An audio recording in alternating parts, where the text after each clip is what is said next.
friends. Quilters are a friendly lot. Oh, shoot. I ran out of fabric. Oh, here, have some of mine. Oh, thanks.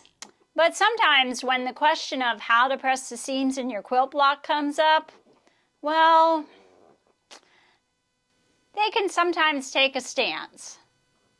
Today we're going to demonstrate both sides of the fabric for you and let you decide which way you want to fold. The first way of pressing your seams is what they call pressing towards the dark side. And this is the most common method that you'll see quilters do. And this is how it's done. You'll first set your stitches.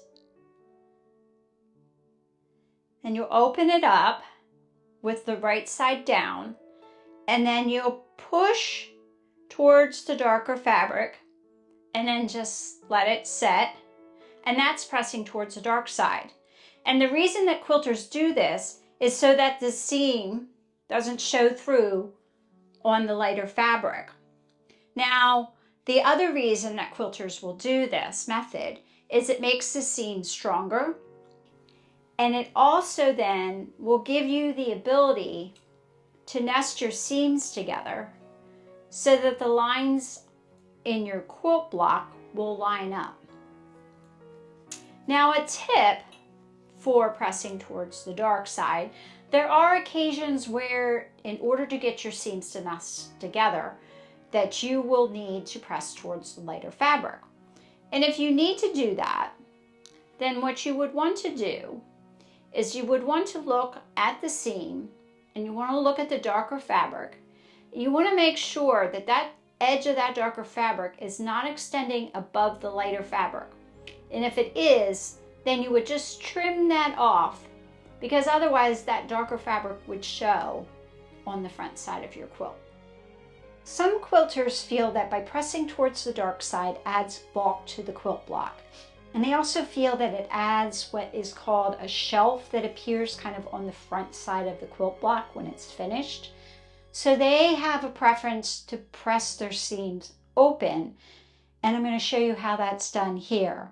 So you lay the block face down, and then you'll take your fingers down through the center of the seam and press it open. And then take your iron. This takes a little bit longer to do. And the seams are a little bit more delicate because we don't backstitch on our quilt blocks in quilting. So you just need to be a little bit more careful with them.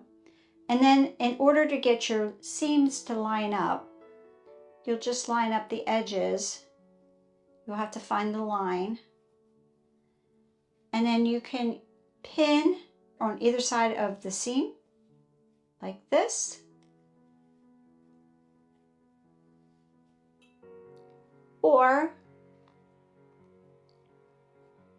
you can get something called a double-sided pin. And these are handy no matter what method of pressing that you use. And you can take that then and just run it down on either side of that center line like that.